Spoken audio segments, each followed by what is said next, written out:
ठीक है।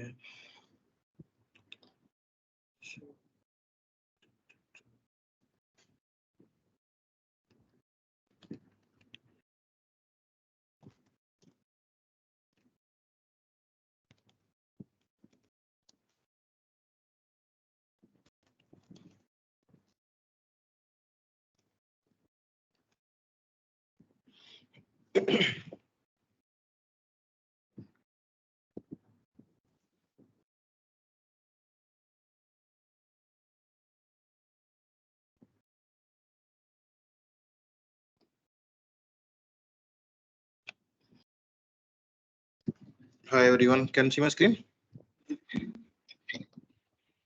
Yes, sir. Yes. Okay.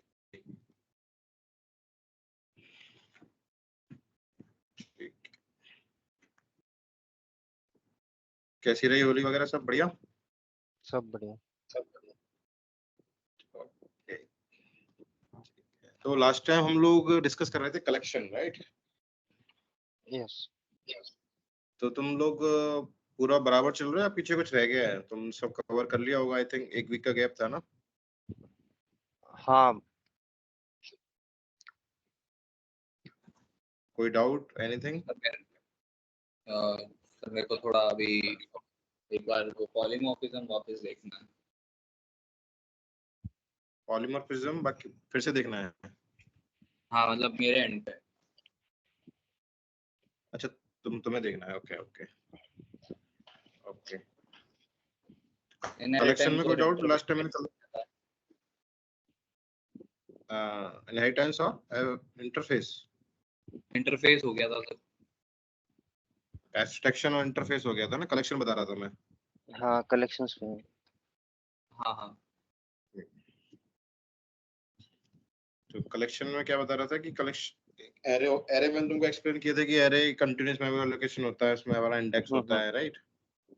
Yes. Array का सिंटैक्स ऐसा होता है कि वैल्यू और जो इंडेक्स रहता है, इसके इंडेक्स क्या क्या रहते हैं? 0 से स्टार्ट होता है। 0 1 2 3 4 5, ये इसके इंडेक्सेस हो गए, राइट? तो ऐसे ही कलेक्शन होता है। कलेक्शन में मैं तुमको लाइब्रेरी बताई थी कि java.lang.collection। कलेक्शन फ्रेमवर्क में क्या रहते हैं कि वैल्यू को स्टोर भी कर सकते हैं, उसको इटरेट कर सकते हैं। फिर डिफरेंट डिफरेंट टाइप के हमारे पास डेटा स्टोरेज एल्गोरिथम्स होती है, मैकेनिज्म होते हैं। डिफरेंट डिफरेंट यूज केसेस के लिए different different type of collection हम लोग यूज करते हैं, राइट? तो मैंने तुमको बताई थी कि कलेक्शन के अंदर, कलेक्शन एक इंटरफेस के अंदर हमारे लिस्ट इंटरफेस होता है, फिर हमारा सेट इंटरफेस होता है, राइट? लिस्ट के अंदर भी मैं बताया थी तुम्हें कि सर एक क्यू भी होता है इसके अंदर, हाँ क्यू भी होता है, क्यू और वेक्टर भी होते हैं, पर मोस्टली हम लोग लिस्ट और सेट पे बात करेंगे, इसलिए मैं क्यू नहीं बता रहा हूँ। क्योंकि जब तुम इंटरव्यू वगैरह भी दोगे और बाकी प्रोग्रामेटिकली देखोगे तो मोस्टली लिस्ट और सेट यूज होते हैं। क्यू स्पेसिफिक केस में यूज होता है। क्यू का मैंने तुम बताया था, एक्सप्लेन भी किया था कि क्यू यूज होता है फर्स्ट इन फर्स्ट आउट के लिए, राइट? तो ये मैंने तुमको तीनों एक्सप्लेन किए थे कि लिस्ट कब यूज होता है, सेट कब यूज होता है, क्यू कब यूज होता है, राइट? और एक और मैंने बताया था, एक और इंटरफेस होता है मैप इंटरफेस, जो कि कलेक्शन जैसा होता है, बट कलेक्शन के हायरार्की में नहीं होता, ये अलग से ही होता है। जैसे कलेक्शन के 3 चाइल्ड हो गए, लिस्ट, सेट और क्यू हो गए, फिर लिस्ट के भी दो तीन चाइल्ड्स होते हैं। देखिए, लिंक लिस्ट हो गया, फिर एरे लिस्ट हो गया, वेक्टर भी होता है, ऐसे रहते हैं। सेट इंटरफेस की भी जो ड्राइव्ड क्लासेस होती है, जैसे कि एक हैश सेट हो गई, लिंक्ड हैश सेट हो गई, एक और होता है अपना ट्री सेट हो गया, ये रहते हैं। ऐसे ही मैप के भी मैप इंटरफेस है, तो इसकी भी ड्राइव्ड क्लासेस रहती हैं, इसमें रहता है एक हैश मैप रहता है और एक लिंक्ड हैश मैप रहता है।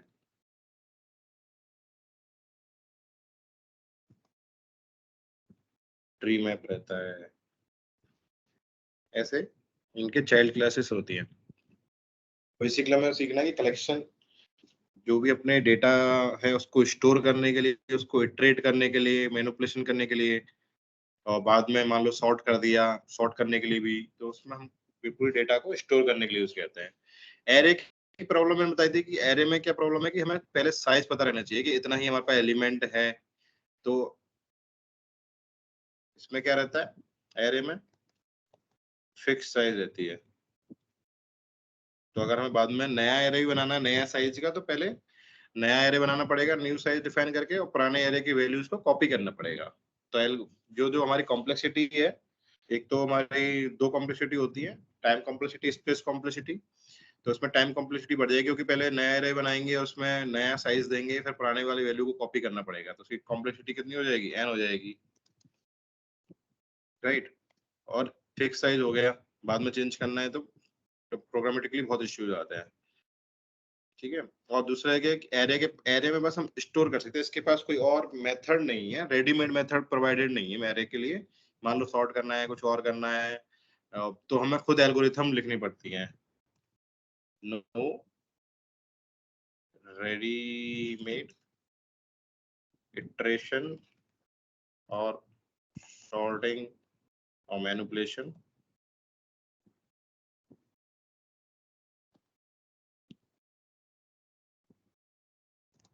जिसके लिए हमें जो भी करना पड़ेगा, सॉर्ट भी करना है तो हमें खुद एल्गोरिथम लिखनी पड़ेगी, फिर देन उसको कॉल करना पड़ेगा। तो कलेक्शन में क्या रहता है, ये सब रेडीमेड हमें कुछ कुछ चीजें मिली हुई रहती है जो जावा के द्वारा प्रोवाइडेड रहती है। जैसे मैंने बताया था कि गेट गेट मतलब बताया था कि गेट करने से वो डायरेक्ट वैल्यू में मिल जाएगी, पुट कर देंगे या हम अपडेट कर देंगे, ऐड कर देंगे तो डायरेक्टली वैल्यू वो इंडेक्स पे ऐड हो जाएगी। मैं कुछ कुछ एग्जांपल बताए थे। इटरेशन भी कर सकते हैं, फॉर ईच मेथड रहता है तो उसको इटरेट कर सकते हैं। सॉर्टिंग वाले भी रहते हैं, जैसे लिस्ट को सॉर्ट करना है तो उसमें रेडीमेड मेथड रहता है उसको सॉर्ट करने के लिए, ठीक है।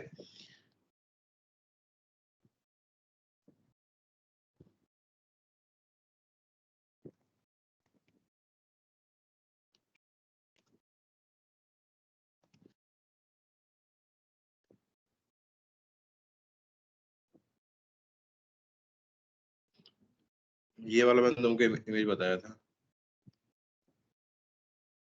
राइट। कलेक्शन इंटरफेस, उसकी चाइल्ड इंटरफेस लिस्ट, क्यू और सेट, और लिस्ट के डिराइव्ड क्लासेस और child classes, array list, link list, vector, ये हो गए। फिर क्यू, क्यू भी एक लिस्ट है, और फिर एक सेट। फिर मैंने तुमको लास्ट टाइम बताया था कि लिस्ट कब यूज करना है, क्यू कब यूज करना है, सेट कब यूज करना है। तो लिस्ट लिस्ट कब यूज करना है, जब हमें फर्क नहीं पड़ता कि वैल्यू हमारी अपने कोई फीफो या लीफो कोई कुछ किसी से फर्क नहीं पड़ता, बस हमें वैल्यू ऐड करनी है, मतलब स्टोर करनी है। उस पर डुप्लीकेट वैल्यू भी हो सकती है, नहीं भी हो सकती है, कोई फर्क नहीं पड़ता। लिस्ट हो गया एक अपना सिंपल वैल्यू स्टोर करने के लिए। Store data linear, linearly, okay. इसमें क्या रहता है, इसमें डुप्लीकेट अलाउड रहता है, इस पर डुप्लीकेट वैल्यू भी हो सकती है। फिर आता है अपना सेट। सेट में क्या तीन टाइप के सेट है, hash set, linked hash set और ट्री सेट। तो लिस्ट और सेट में क्या डिफरेंस हो गया कि सेट में नो डुप्लीकेट वैल्यू अलाउड,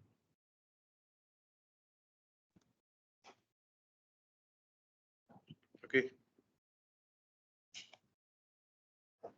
सबसे पहले लिंक लिस्ट पढ़ते हैं। लिंक लिस्ट में, लिंक लिस्ट का जो अंडरलाइन डेटा स्ट्रक्चर होता है जिस पे ये बना हुआ रहता है, वो बना हुआ रहता है अपना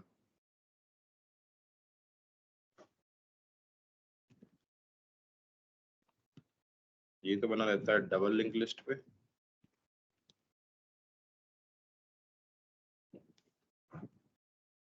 इसका जो अंडरलाइन डेटा स्ट्रक्चर होता है वो होता है एरे, ठीक है। वेक्टर, वेक्टर भी mostly like kind of array ही है।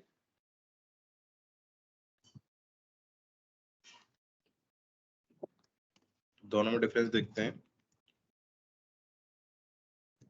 Link list and versus array list. तो एक डिफरेंस तो ये हो गया कि इसका जो अंडरलाइन डेटा स्ट्रक्चर है वो एरे है, और जो लिंक लिस्ट का है वो डबल लिंक लिस्ट है। ठीक है, अब मैं तुमको बेसिक लिंक लिस्ट बता देता हूँ कि link list data structure internally कैसे काम करती है।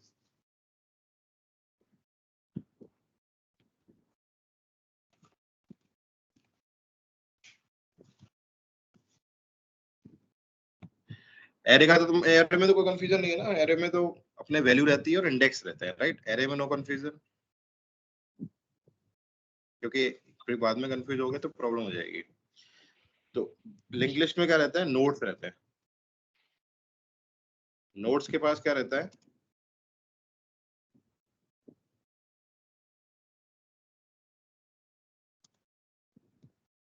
इस पे दो वैल्यू रहती है। एक तो जैसे मान लो मैंने इंटीजर डेटा स्टोर करना है तो इंट डेटा हो गया, और एक रहता है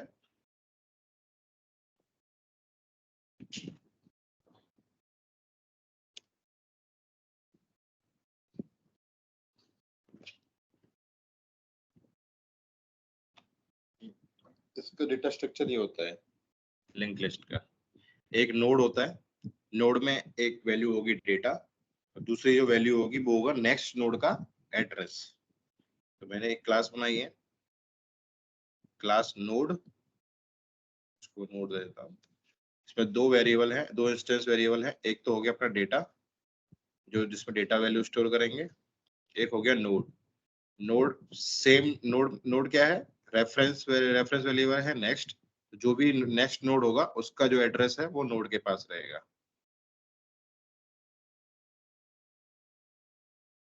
क्लियर है।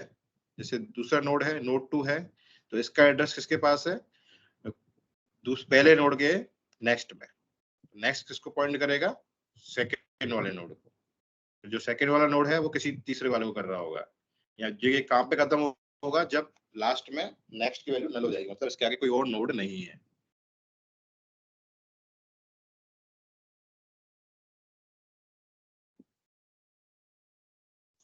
अरे क्या होता है इसमें नोड कंफ्यूजन और है।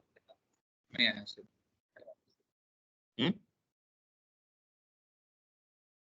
हेलो हाँ बोलो। सर, ये समझ में नहीं आया सर, नोड और ये हेड। नोड जैसे एरे में तो कंफ्यूजन नहीं है ना, एरे में इंडेक्स और वो होते हैं वैल्यू, राइट। हाँ हाँ। तो लिस्ट में क्या रहता है, एक ब्लॉक होता है, एक ब्लॉक मान सकते हैं। ब्लॉक में दो टाइप के डेटा है, एक में तो ओरिजिनल डेटा है जो हमें वैल्यू स्टोर करनी है, और जो दूसरा वेरिएबल है उसके पास जो दूसरा नोड होगा या दूसरा ऑब्जेक्ट होगा उसका एड्रेस होगा। जैसे ओके। नोड क्लास का एक ऑब्जेक्ट बनाया मैंने,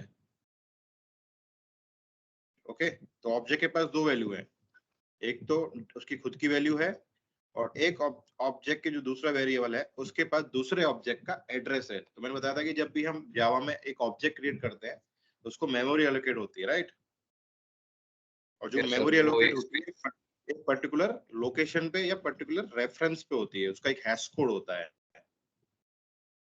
और एक वो हैश कोड से उसको एक पर्टिकुलर एरिया में, जिसको हम हीप एरिया बोलते हैं, हीप एरिया में उसको एक पर्टिकुलर लोकेशन पे मेमोरी असाइन होती है, जहाँ पे वो उस ऑब्जेक्ट के सारे वेरिएबल और सब जो भी उसके पास डेटा है वो सब इनिशियलाइज होता है, मैनेज होता है, सब कुछ वहां पे होता है। तो वो जो ऑब्जेक्ट वो हीप मेम में कहाँ पड़ा हुआ है उसका एड्रेस या तो जेवीएम के पास है, राइट, या फिर अ, दूसरे नोड के वेरिएबल के पास है, जो हमने नेक्स्ट पॉइंटर दे दिया कि हाँ भाई ये नोड तो खुद हो ही गया, इसके पास एक वैल्यू है, इसके बाद दूसरी वैल्यू जो डेटा टाइप है वो है दूसरे ऑब्जेक्ट का डेटा टाइप है, जिसके पास दूसरे ऑब्जेक्ट का एड्रेस होगा। अभी समझ में आया। मतलब जो नोड, ये जो लिखा है इसके अंदर, नोड नेक्स्ट, इसके पास में दूसरे ऑब्जेक्ट का एड्रेस रहेगा। हाँ, जैसे बताता हूँ मैं तुम्हें, नोड ऑब्जेक्ट बनाया मैंने, न्यू, एक मैंने ऑब्जेक्ट बनाया, राइट। मैंने Okay. दूसरा ऑब्जेक्ट बनाया नोड ऑब्जेक्ट 2। इंटरनल वर्किंग बता रहा हूँ मैं, क्योंकि करने की जरूरत नहीं होती। Object 1 dot set next,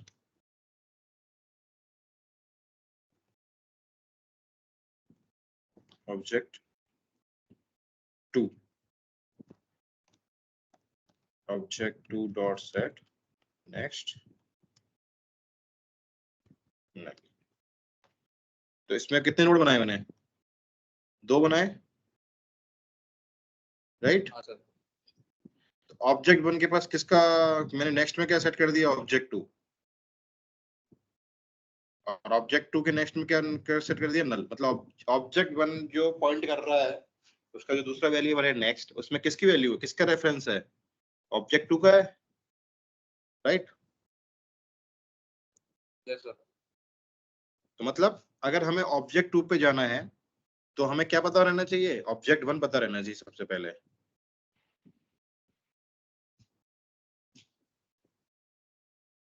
clear है? Yes sir. जब हमें ऑब्जेक्ट 1 पता होगा तभी हम ऑब्जेक्ट 2 पे जा सकते हैं डायरेक्टली, क्योंकि हमें मेमोरी में नहीं, हमें पता नहीं हीप में कि ऑब्जेक्ट 2 कहाँ पड़ा हुआ है, कौन से एड्रेस पे पड़ा हुआ है वो। बट उसका जो एड्रेस है वो ऑब्जेक्ट 1 के नेक्स्ट में स्टोर कर रखा है हमने। तो जब हमें ऑब्जेक्ट 1 पता होगा तो हम ऑब्जेक्ट 1 से ऑब्जेक्ट 2 को गेट कर सकते हैं और उसकी वैल्यूज को ले सकते हैं। तो इसमें 2 नोड नोड के हैं। अंदर वैल्यू रहती है क्या? हाँ, नोड के अंदर तो वैल्यू रहेगी ना। नोड के अंदर 2 ठीक। वेरिएबल डिफाइन किए मैंने। एक तो डेटा रहेगा, जैसे मैंने हम्म, एक में तो वैल्यू डाल the object dot set data, value उसकी खुद की वैल्यू तो रहेगी, तभी तो वैल्यू स्टोर कर रहे हैं ना हम लोग। बस दूसरे का हाँ एड्रेस हाँ भी रहेगा। मान लो 10 डाल ठीक। दिया मैंने।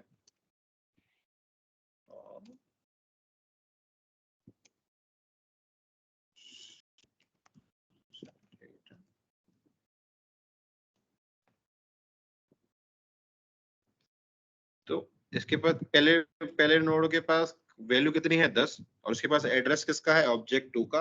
ऑब्जेक्ट 2 के पास वैल्यू कौन सी है? 12। और ऑब्जेक्ट 2 के बाद कोई और नोड नहीं है। ऑब्जेक्ट 2 के बाद जो लिस्ट है हमारी वो खत्म हो जाती है। मतलब एक नोड दूसरे नोड से जुड़ा हुआ है, दूसरा नोड तीसरे से जुड़ा हुआ है, तीसरा चौथे से जुड़ा हुआ है। अब हमें मान लो डेटा नोड 2 की वैल्यू चाहिए, तो हमें कैसे कैसे मिलेगी नोड 2 की वैल्यू? नोड 1 एड्रेस करेगा ना उसको। हाँ, जैसे मान लो मेरे को ये इसका डेटा चाहिए, तो हमें कैसे पता लगेगा? पहले नोड 1 के पास जाना पड़ेगा। हाँ, तो नोड 1 की वैल्यू हमें पता होती है हमेशा। तो जिस लिस्ट में एक नोड की वैल्यू पता होती है उसको हम हेड नोड बोलते हैं, जहां से लिस्ट स्टार्ट होती है। तो ये जो हेड है, हेड का डेटा हमें पता होता है, हेड का लोकेशन पता रहता है, हेड की हमें सब चीज पता रहती है कि ये यहाँ से लिस्ट चालू हो रही है। तो इसका ये हेड हो गया, और जहाँ पे खत्म होती है वहां पे नेक्स्ट में नल वैल्यू होगी, मतलब इसके बाद कोई और नोड नहीं होगा। अब मान लो एरे में क्या होता है, तुम्हें इंटरनल डेटा से समझ में आ गया? इसमें एरे में क्या होता है? Array versus list. अब एरे में मान लो मुझे ये वाले नोड की वैल्यू चाहिए। मान लो ये एरे में बना हुआ होता, लिस्ट में नहीं बना हुआ है। अगर मुझे इसकी वैल्यू चाहिए तो कैसे गेट करोगे? डायरेक्ट इंडेक्स से गेट कर लोगे, क्योंकि उसमें तो इंडेक्स रहता है। हाँ भाई, ये पहला नोड हाँ है, हाँ जीरो जीरो इंडेक्स है। ये दूसरा है तो मतलब इसका इंडेक्स 1 है।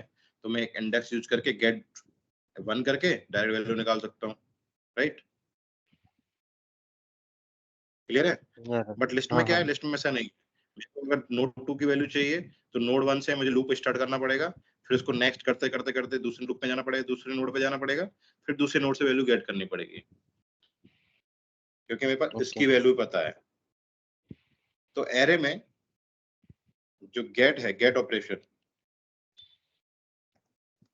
उसका कॉम्प्लेक्सिटी कितनी हो गई? 1। हम्म क्योंकि डायरेक्ट इंडेक्स देना है, वैल्यू में मिल जाएगी। और जो हम्म लिस्ट में है, n+1।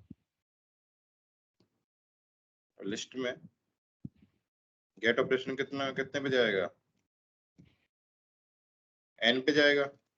मान लो मुझे इसकी नोड वैल्यू चाहिए, मुझे यहाँ से चालू करना पड़ेगा लूप को, फिर नेक्स्ट करते करते यहाँ जाना पड़ेगा, राइट। राइट। तो इसलिए मान लो 1000 नोड्स हैं और मुझे 500 नंबर का चाहिए, तो मुझे 500 बारी लूप चलाना पड़ेगा, क्योंकि स्टार्ट तो हमेशा मैं 0 से करूंगा, राइट।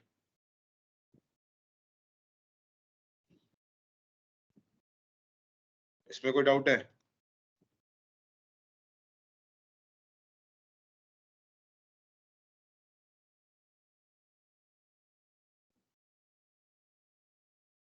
बताओ। सर एक एग्जांपल दो ना सर कोई।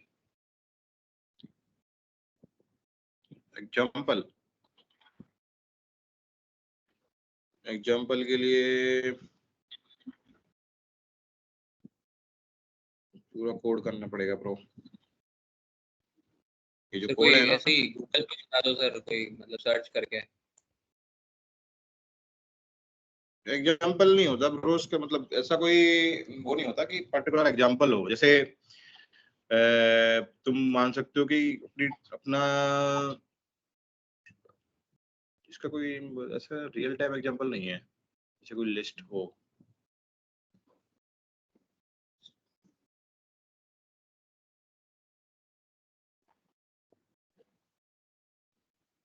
एक मिनट ना सोचने दो। लिस्ट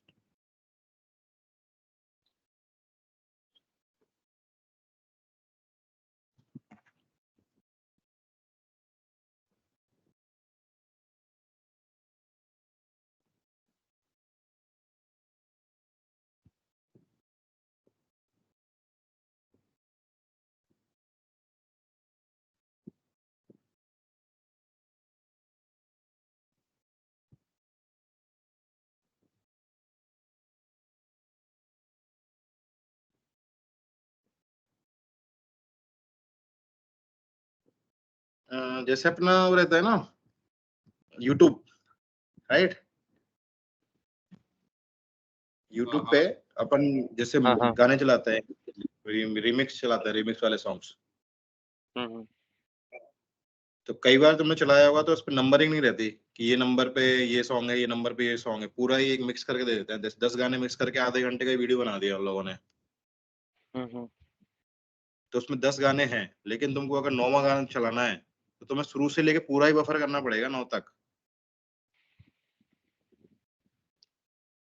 हाँ। समझ रहे हो? डायरेक्ट डायरेक्ट 9वां नहीं चला पाओगे। तो मतलब यूट्यूब पे जब भी तुम उसको चलाओगे 9वें गाने को, तो पहले से लेके 8 तक के उसको फास्ट फॉरवर्ड करते रहोगे तुम, क्लिक क्लिक क्लिक करके, नेक्स्ट नेक्स्ट नेक्स्ट करके करके, राइट। हाँ हाँ। डायरेक्ट उस पर नहीं पहुंच पाओगे।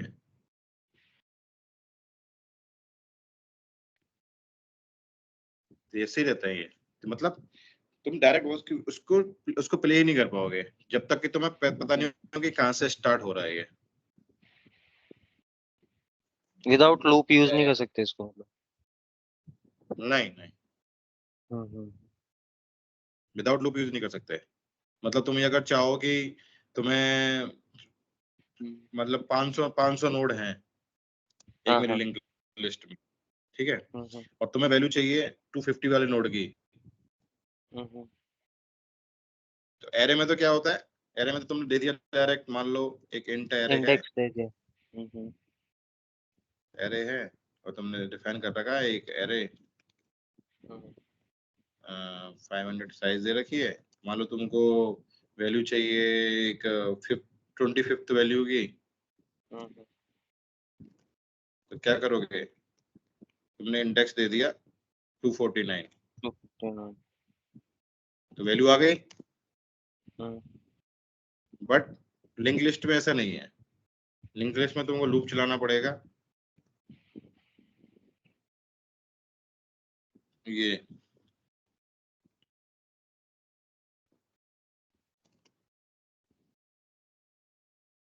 इन i बराबर 0, i लेस देन 249 वाले तक चलाना पड़ेगा, i प्लस प्लस तक चलाना पड़ेगा, जब तक कि इसको चलाना पड़ेगा 249 काफी है। फिर इसमें जाना पड़ेगा तुमको। पहले जो लिंक लिस्ट है, जो नोड है, मान लो तुम्हारे पास एक हेड नोड है, हेड नोड की वैल्यू है तुम्हारे पास, तो तुमने एक लिंक लिस्ट बता रखी है, तो नोड हेड है, ठीक है। फिर तुमको एक टेम्परेरी बनाना करना पड़ेगा, फिर उसको नेक्स्ट नेक्स्ट करना पड़ेगा।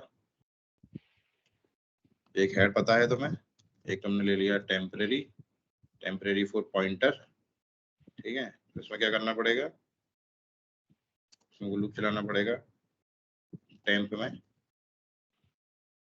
Temp dot gate next,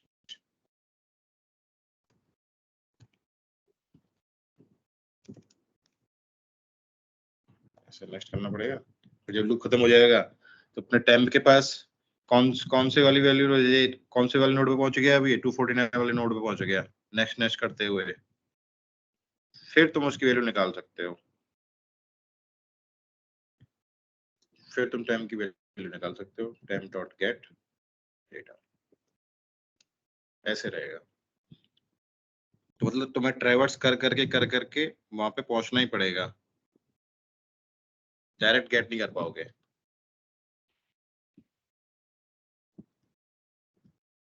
but जो क्लियर वैल्यू है? गेट करनी है उसकी इंडेक्सिंग का तो पता होना चाहिए। इंडेक्सिंग, मतलब जो हाँ वैल्यू गेट इंडेक्स, करनी है।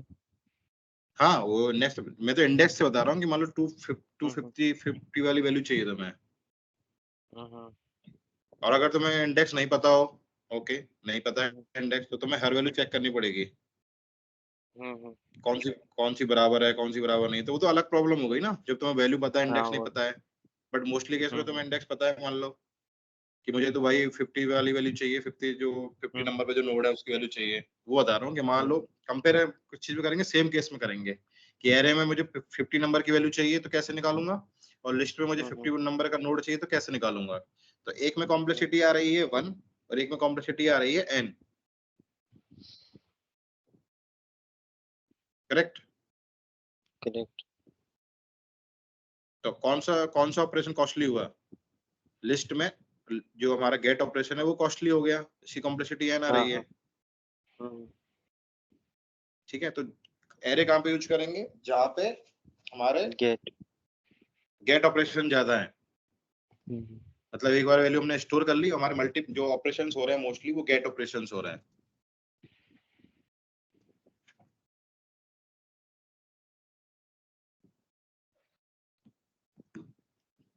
और जो अपनी लिस्ट है वो गेट ऑपरेशन के लिए कॉस्टली है, उसके लिए उसका जो कॉम्प्लेक्सिटी है वो n है।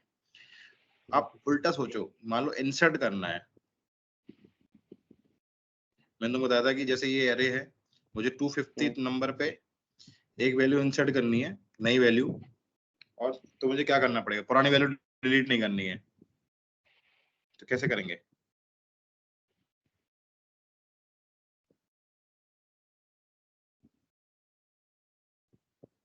नॉर्मली वही लूप चलाना पड़ेगा।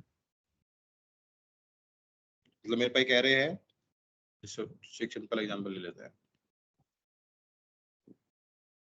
2 4 5 6, ठीक है। मुझे फिफ्थ के बाद एक वैल्यू डालनी है 7th, मेरा आउटपुट आना चाहिए 2 4 5 7 6 8 9 0, ठीक है। नया एलिमेंट ऐड किया है मैंने 7। तो एरे में कैसे ऐड करते हैं, देखो 6 को मैंने इधर शिफ्ट किया, 8 को राइट में शिफ्ट किया, 9 को राइट में शिफ्ट किया, 0 को भी शिफ्ट किया, फिर एक जगह बनाई मैंने यहाँ पे, फिर मैंने वैल्यू को डाला, तो उसकी कॉम्प्लेक्सिटी क्या हुई, बताओ। एन हो गई। इसकी एन हो गई, ठीक है। एरे का तो क्लियर है तुम्हें कि ऐसे करते हैं, लास्ट टाइम हाँ हमने ये हाँ। बुक किया भी था, प्रैक्टिस भी किया था, मैंने तुमको प्रोग्राम भी लिखवाया था, इंसर्ट कैसे करना है शिफ्टिंग के थ्रू। अब लिस्ट में कैसे करेंगे,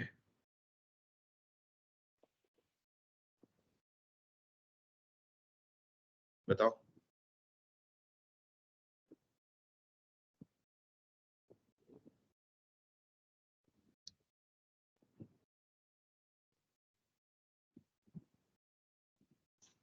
लिस्ट में कैसे करेंगे? लिस्ट में मान लो 3 नोड है मेरे पास, 1 2 3, एक चौथा नोड ऐड करना है मुझे, यहाँ पे ऐड करना है। तो 3 नोड है, इसका वैल्यू, इसका एड्रेस इसके पास है, लास्ट वाले का एड्रेस सेकंड के पास है, एक चौथा और ऐड करना है मुझे, यहाँ पे ऐड करना है दूसरे के बाद। तो क्या करना पड़ेगा?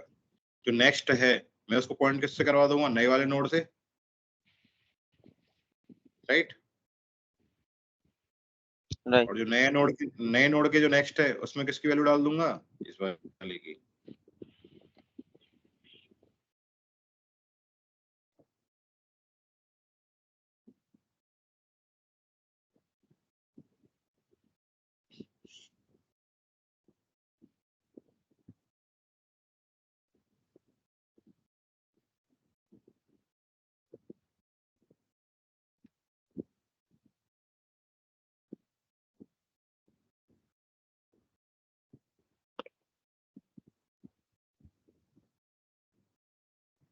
समझा?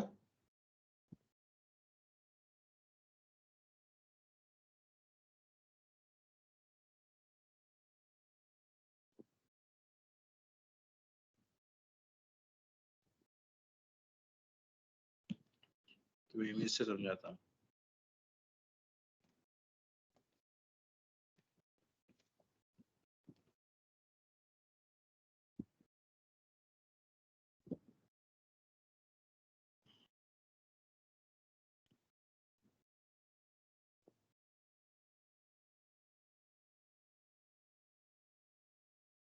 देखो, पहले मेरी ये नोड था 1 2 3 4, ठीक है? एक में वैल्यू है 20, एक में 30, एक में 50, एक में 40। ये पॉइंट कर रहा है नेक्स्ट को, ये पॉइंट कर रहा है नेक्स्ट को, ये पॉइंट कर रहा है नेक्स्ट को। अब मेरे को एक 25 वाला नोड इंसर्ट करना है। मैं क्या करूंगा? एक नया नोड बना लूंगा। पहले नोड को मैं नए नोड पे पॉइंट कर दूंगा, इसके नेक्स्ट में ये नए नोड का रेफरेंस स्टोर कर दूंगा। और जो उसके पास पहले था उसका लिंक खत्म हो गया इससे, क्योंकि ये अब ये पॉइंट किसको कर रहा है? इसको कर रहा है। अब जो नया नोड था इसके नेक्स्ट में मैं दूसरे वाले का एड्रेस दे दूंगा जो इसके पास था। तो मतलब ये अब ट्रेन के डब्बे में बीच में आ गया। इसको एक ऐसे ट्रेन के डब्बे समझ लेते हैं। मान लो बीच में एक डब्बा ऐड करना है हमें,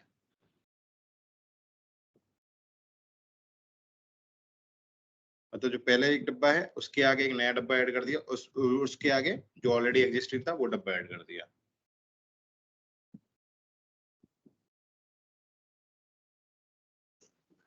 सर इसको कोड में कैसे लिखेंगे इंसर्ट के अंदर? हम्म,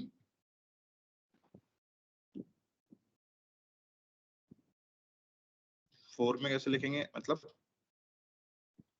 जैसे इसमें ये इंसर्ट हो रहा है तो इसके अंदर मतलब कोड में कैसे आएगा? ये कोड में कैसे अपन रिफ्लेक्ट करेंगे कि इंसर्ट ऐसे करना है आपको? कोड में, ओके। मैंने यहाँ पे 2 नोड बनाए थे, right? Yes sir. Node 1 node 2। अब मेरे को तीसरा नोड इंसर्ट करना है। ऑब्जेक्ट 3 बनाया, मैंने बना दिया न्यू नोड। मेरे को मान लो ऑब्जेक्ट 1 के बाद ये नोड सेट करना है। ऑब्जेक्ट 1 डॉट सेट नेक्स्ट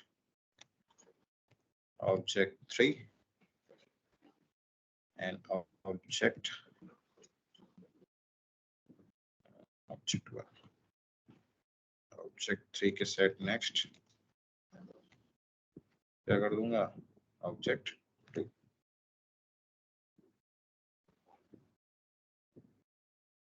इसको मैं कैसे कर देता हूँ? इसको पहले लिख देता हूँ, set next object 1 dot gate next.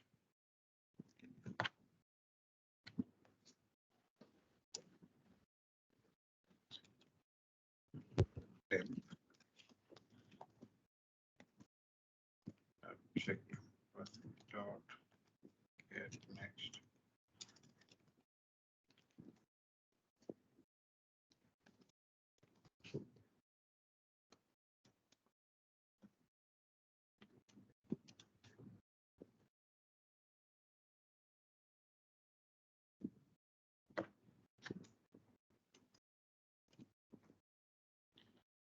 इतना सा करना है बस। जो मेरे को ऑब्जेक्ट 1 के बाद डालना है ना इसको ऑब्जेक्ट 3 को, नए वाले नोड को, तो ऑब्जेक्ट 1 के पास जो नेक्स्ट एड्रेस है उसको मैंने स्टोर कर लिया टेम्परेरी वेरिएबल में, और फिर मैंने उसको रिप्लेस कर दिया ऑब्जेक्ट 1 के सेट नेक्स्ट में कौन सा डाल दिया, नया नोड जो मैंने क्रिएट किया है, और नए नोड के नेक्स्ट में कौन सा स्टोर कर दिया जो ऑब्जेक्ट 1 के पास था। मतलब मैंने जो तीसरा नोड है वो ऑब्जेक्ट 1 और ऑब्जेक्ट 2 के बीच में प्लेस कर दिया।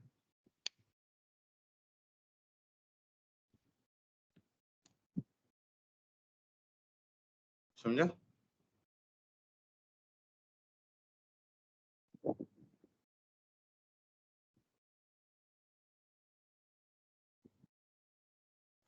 Yes sir. इतना मतलब इतना लीनियर में समझने की जरूरत है, बट ये सारी लिखने की जरूरत नहीं पड़ती है अभी जावा में। जब तुम मान लो तुम्हारा और वो है एक्सप्रेशन है, तुमको और टेक्निकली जाना है, तो तुम्हें डीएसए वगैरह वो सब पढ़ना पड़ेगा। तो ये जो मैंने एल्गोरिथम लिखी है ये सब डीएसए की है। तो जो हमारा लिंक लिस्ट है वो इंटरनली डबली लिंक लिस्ट है।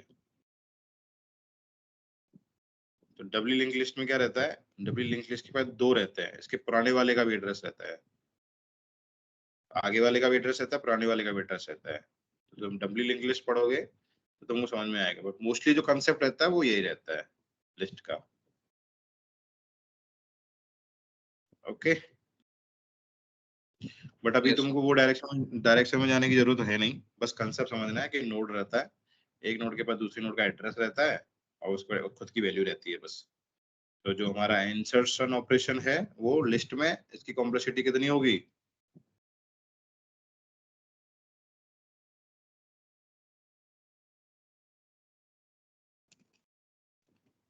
एरे में इंसर्शन कॉम्प्लेक्सिटी कितनी होगी, इसकी एन होगी क्योंकि शिफ्टिंग करनी पड़ रही है। तो जो शिफ्टिंग,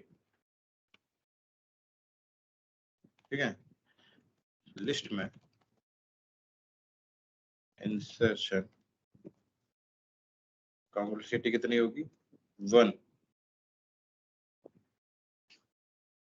क्यों होगी, क्योंकि हमें बस बीच में नोड को सेट करना है, उसके एड्रेस सेट करने हैं बस।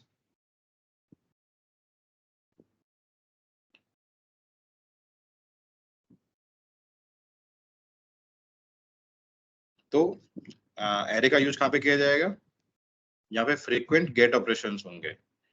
लिस्ट का कहाँ यूज किया जाएगा, जहाँ मल्टीपल इंसर्शन वैल्यू हम चेंज कर रहे हैं बार बार, मतलब नोड ऐड कर रहे हैं, डिलीट कर रहे हैं, लिस्ट को अपडेट कर रहे हैं, तो उस जगह पे लिस्ट यूज करते हैं मोस्टली। तो तुम्हारा क्वेश्चन था कि कहाँ पे एरे यूज करते हैं, लिस्ट यूज करते हैं, तो ये वाला क्वेश्चन है, तो ये इंटरव्यू में पूछा जाता है।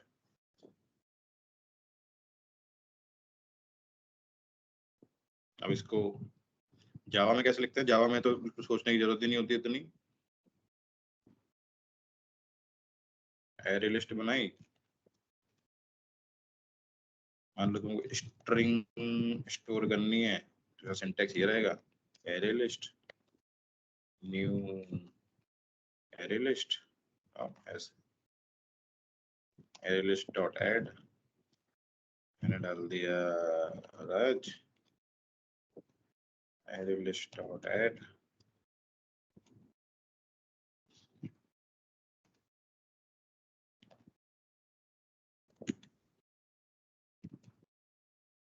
इसमें डुप्लीकेट वैल्यू भी हो सकती है। अब मेरे को मान लो प्रिंट करना है सिस्टम डॉट आउट प्रिंट, मेरे को कौन से नंबर का वैल्यू चाहिए, मान लो पहले प्रिंट करना है मुझे array list dot gate 2 index वाली वैल्यू चाहिए, इसको प्रिंट करना।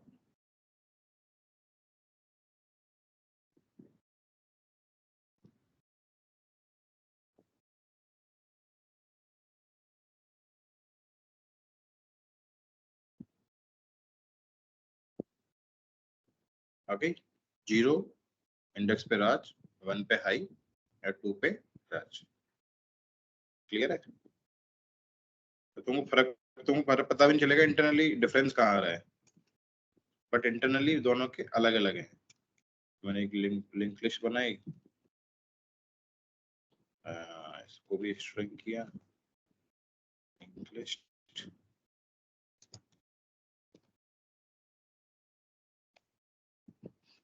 और मैंने सेम ही डाल दिया।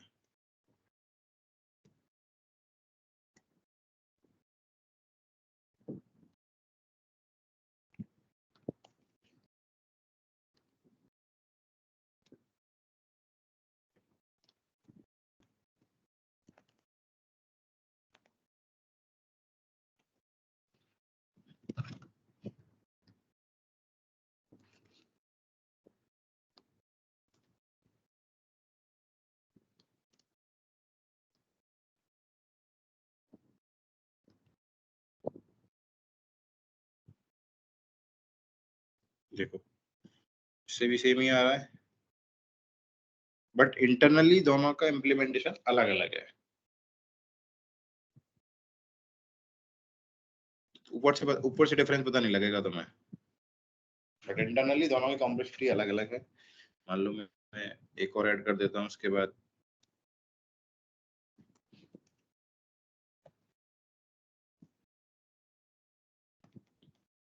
एक ऐड कर दिया, हेलो, और एक रिमूव कर दिया।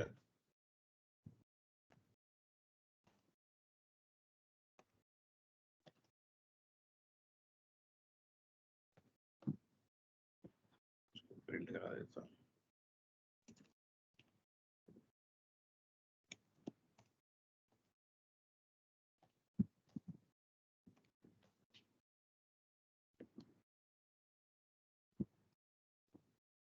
सेम कोड इसके लिए भी लिख सकते हैं।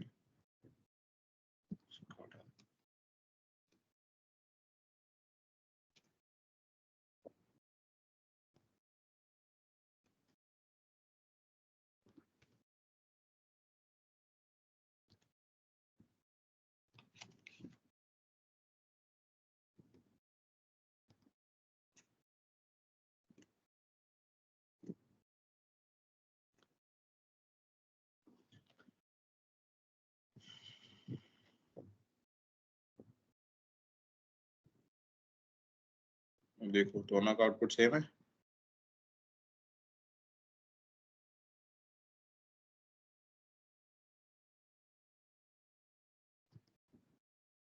मतलब इनके मेथड्स वो सब दोनों के मोस्टली सेम है।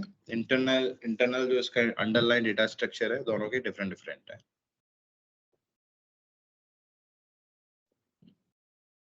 सर इसमें लिंक लिस्ट अप्लाई करने के लिए ये अपने को कीवर्ड लिखना पड़ता है, लिंक लिस्ट। हाँ, link list, array list use करनी है तो एरे लिस्ट।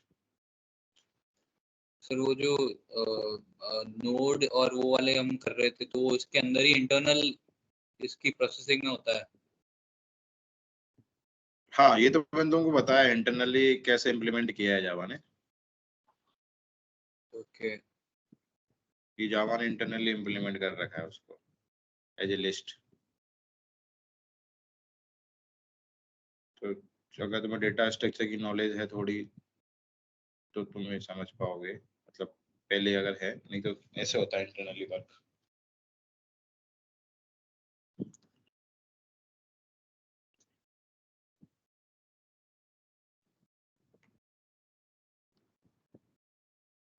ये देखो, ये दिख रहा है नोड, लिंक लिस्ट के अंदर जाया गया मैं, इसके अंदर दिख रहा है नोड, हाँ सर। इसके अंदर जाओगे तो नोड में दिख रहा है डब्ल्यू लिंक लिस्ट। ई मतलब item yes sir. Value, node मतलब नेक्स्ट वैल्यू, प्रीवियस मतलब प्रीवियस वैल्यू। बताया ना कि इंटरनली डब्ल्यू लिंक लिस्ट होता है ये। इसके बाद आगे वाली भी वैल्यू रहती है और पीछे वाले का भी एड्रेस रहता है, वो होती है डब्ल्यू लिंक लिस्ट। मैंने तो तुम्हें बस सिंगल लिंक लिस्ट बताई कि लिस्ट होती क्या है।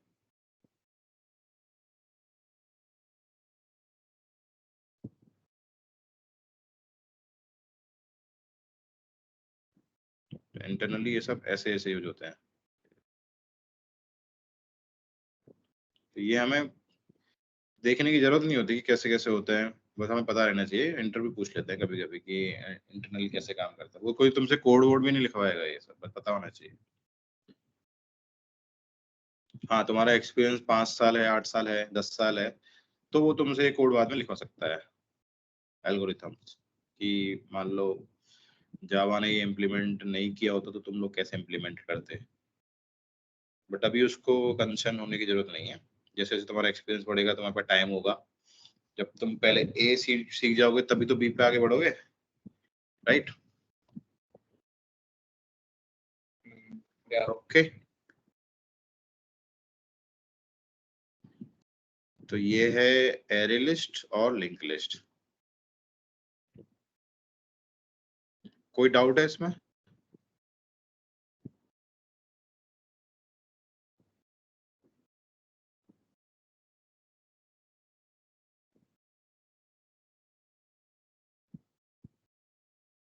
डिफरेंस मैं तुमको बता दिया कि एक में कॉम्प्लेक्सिटी क्या होती है, इंसर्शन और इटरेशन की।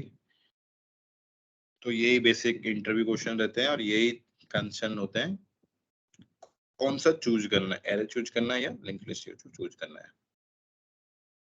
ओके, मैंने तुमको बता दिया कि डुप्लीकेट वैल्यू भी हो सकती है एरे लिस्ट में। अब सेट, सेट क्या होता है?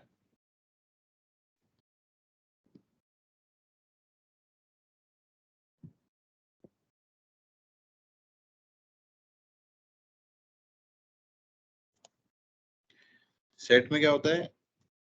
सेट में डुप्लीकेट वैल्यू नहीं हो सकते। अगर डुप्लीकेट वैल्यू ऐड करोगे तो वो ऐड नहीं होती। ठीक है, इसका सिंटैक्स कैसे होता है?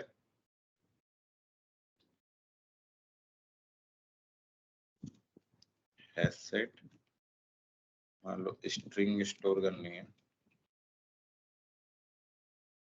Hash set, hash set, hash set dot add,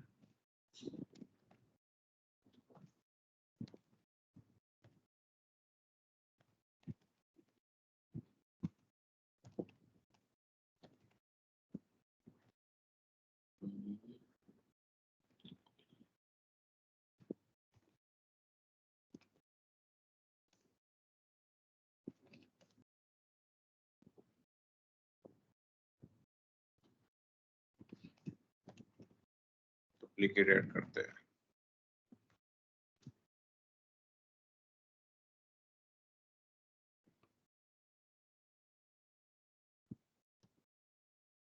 देखो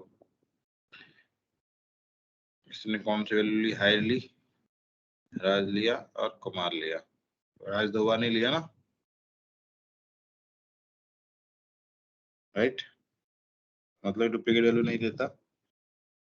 दूसरी चीज क्या होती है?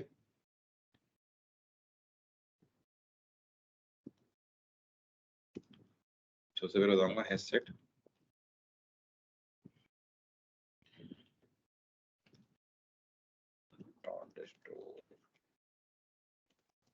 डुप्लीकेट। अब जो इसमें ऑर्डर्ड है, इज नॉट मेंटेन्ड,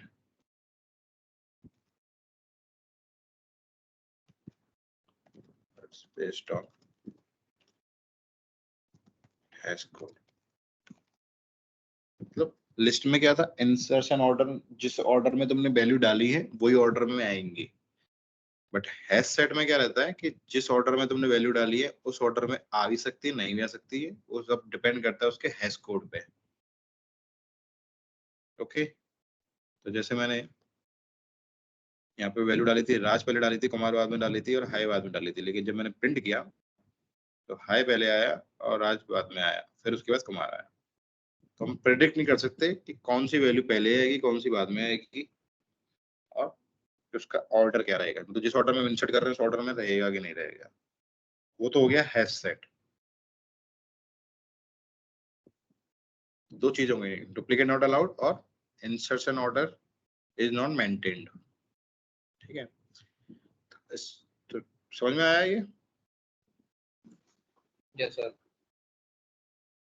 ठीक है, अब बाद में क्या हुआ है कि और एक जरूरत आई कि भाई हमें डुप्लीकेट वैल्यू भी नहीं चाहिए बट हमें इंसर्शन ऑर्डर भी मेंटेन करना है, तो फिर उसके लिए यूज करते हैं लिंक्ड हैश सेट। तो इसमें क्या रहता है, duplicates but order is maintained,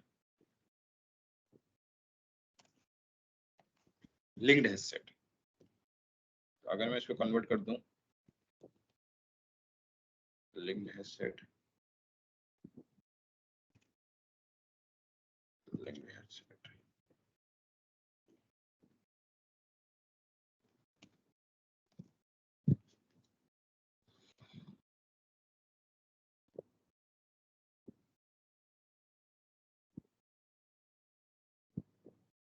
देखो पहले मैंने राज डाला था तो राज आ गया, फिर मैंने कुमार डाला था तो कुमार आ गया, फिर हाय डाला था हाय आ गया। जो चौथी नंबर पे राज डाला था वो उसने लिया ही नहीं क्योंकि डुप्लीकेट है, ऑर्डर मेंटेन्ड है। समझ में आया डिफरेंस? हाँ सर। कोई डाउट?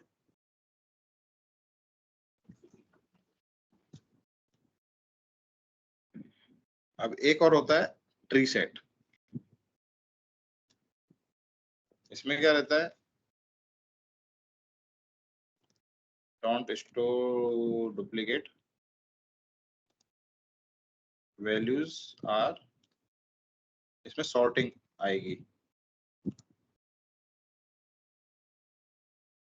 Has default sorting.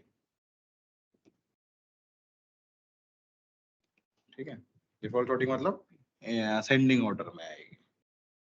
मान लो मैंने इसको ट्री सेट कर दिया,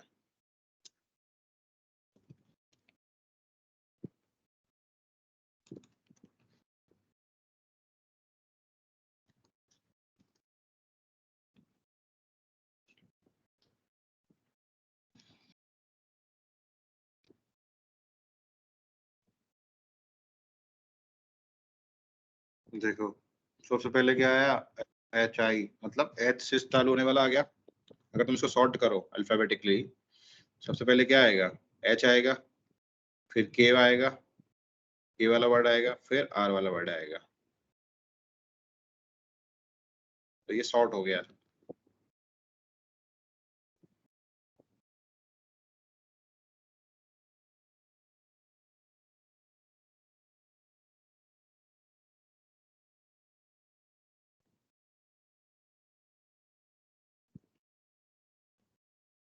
क्लियर है?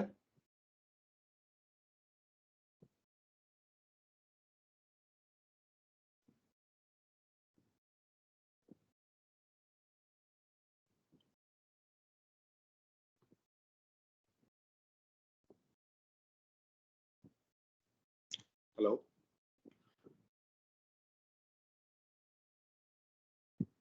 श्रेयांश, लकी, क्लियर है? कोई डाउट है? नहीं सर, इनमें तो नहीं है इसका डाउट। नहीं आया समझ में? आ गया सर। नहीं बताओ, अगर नहीं आया तो मैं फिर से कन से बताता हूँ। आ गया सर। इम्पोर्टेंट है। आ गया?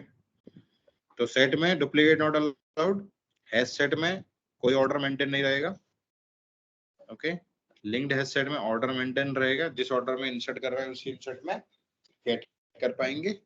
ट्री सेट में असेंडिंग ऑर्डर में डिफॉल्ट असेंडिंग ऑर्डर।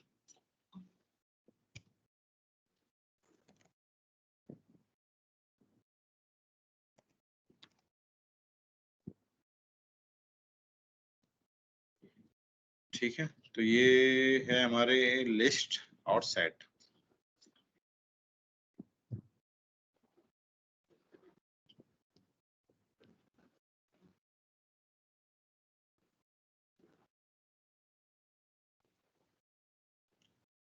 तुम्हें प्रोग्राम लिख लो, तुम्हें प्रॉब्लम सॉल्व करनी है, रिमूव डुप्लीकेट्स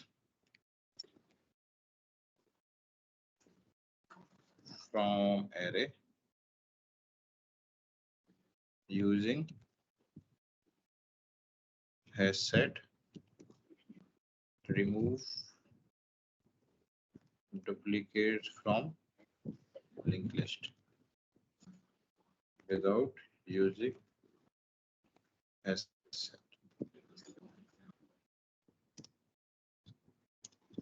ठीक है, ये दोनों प्रोग्राम करने हैं तो तुम्हें थोड़ा क्लियर हो जाएगा कि हैशसेट क्यों यूज करते हैं, लिंक लिस्ट क्यों यूज करते हैं।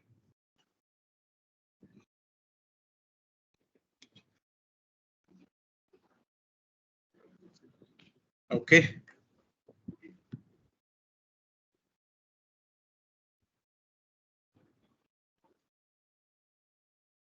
नेक्स्ट क्लास में हम लोग पढ़ेंगे मैप इंटरफेस और हैश कोड क्या होता है और इक्वल्स मेथड क्या होता है। ये तीनों चीजें पढ़ेंगे हम थर्सडे को नहीं, वेडनेसडे। ओके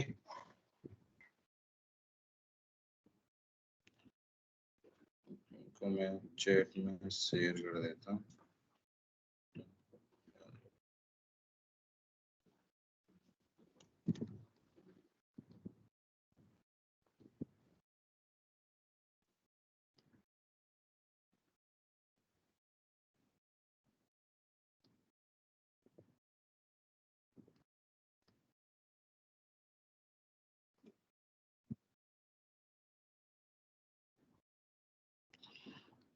ओके आज के लिए इतना ही। कोई डाउट हो तो बताओ, बता देता हूँ मैं फिर से।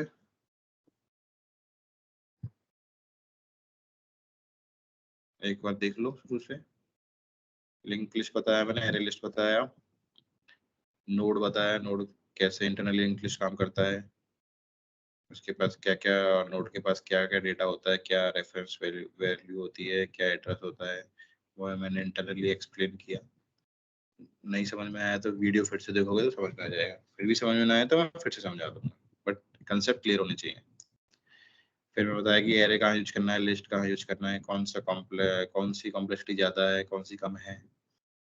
ठीक है, फिर मैंने तुमको बताया कि सेट कहाँ यूज करते हैं, हैश सेट में क्या क्या डिफरेंस है, लिंक हैश सेट में क्या डिफरेंस है, और ट्री सेट में तीनों में क्या क्या डिफरेंस है। ये तीनों सेट के ही चाइल्ड है, तो इन तीनों में क्या क्या डिफरेंस है। तीनों ही डुप्लीकेट अलाउ नहीं करते, बट एक में ऑर्डर मेंटेन नहीं होता, एक में ऑर्डर मेंटेन होता है, एक में शॉर्ट होता है। ओके ठीक है, आज के लिए इतना ही। Thanks. Okay sir, thank you. Sir अब क्लास रेगुलर होगी ना? हाँ रेगुलर, वेडनेसडे फिर फ्राइडे, संडे की तो हाँ संडे की तो मोस्टली होती ही है। संडे को तो मतलब मान के चला करो कि संडे तो होगी ही होगी। हाँ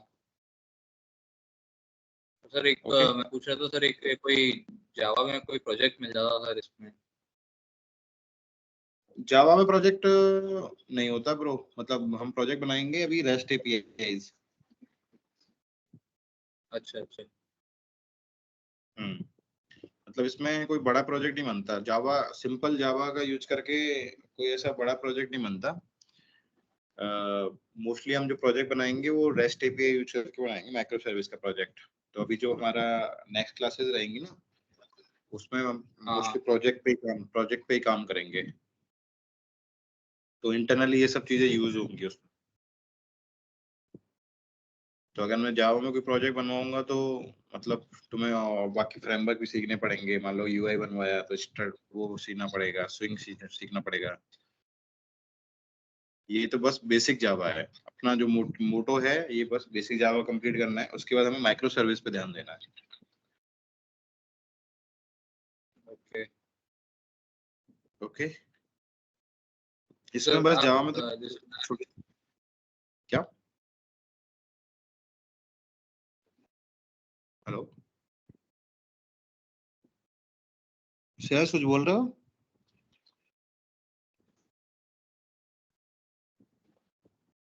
सर है श्रेया या हाँ सर, मैं पूछ रहा था जैसे कि आपने बताया था ना कि फ्रंट एंड का भी कुछ पार्ट बताओगे आप? फ्रंट एंड का? फ्रंट एंड फ्रंट एंड का नहीं ब्रो, फ्रंट एंड की बात थोड़ी ना हुई थी अपनी। फ्रंट एंड नहीं हुआ। Java, core Java,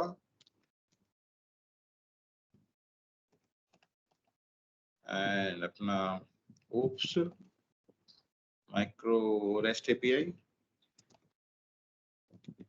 micro services, spring boot and JPA. Okay, JPA क्या है सर? जेपीए हम लोग डेटाबेस मैनेजमेंट के लिए यूज करेंगे। अच्छा अच्छा, मतलब डेटाबेस में वैल्यू स्टोर करने के लिए। ओके। तो मोस्टली हमारे ये 2 पार्ट कंप्लीट हो गए हैं। रेस्ट एपीआई हम लोग नेक्स्ट क्लास से सीखेंगे, ठीक है। फिर जो हमारे प्रोजेक्ट बनेंगे ना, ठीक है। वो स्प्रिंग बूट प्रोजेक्ट बनेंगे हमारे। ठीक है। तो अगर तुम देखोगे ना जावा विद स्प्रिंग,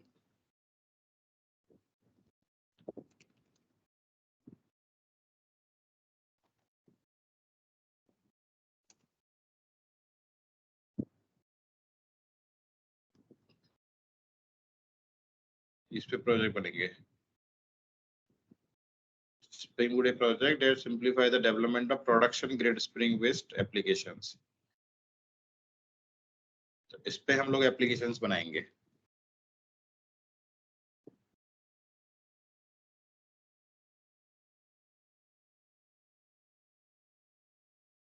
ठीक है, ये ना Java framework to create enterprise grade application, जो मैंने बताया था ना, बैंक एप्लीकेशन जो हमारी बनती है फंड ट्रांसफर करने के लिए, बिल पेमेंट करने के लिए, हाँ, वेब बेस्ड एप्लीकेशंस, तो वो लोग हाँ। हम स्प्रिंग बूट पे बनाएंगे। ओके।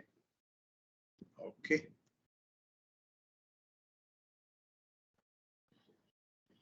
ठीक है। तो अभी हम वेडनेसडे को मिलेंगे। वेडनेसडे को मैं तुमको समझाऊंगा कि स्प्रिंग बूट क्या होता है, रेस्ट एपीआई क्या होती है। फिर हमारा प्रोजेक्ट चालू हो जाएंगे, उस पर फिर थोड़ा थोड़ा प्रोजेक्ट पे काम करेंगे। या ओके सर। ओके, ठीक है। Okay, thank you. Thank you sir.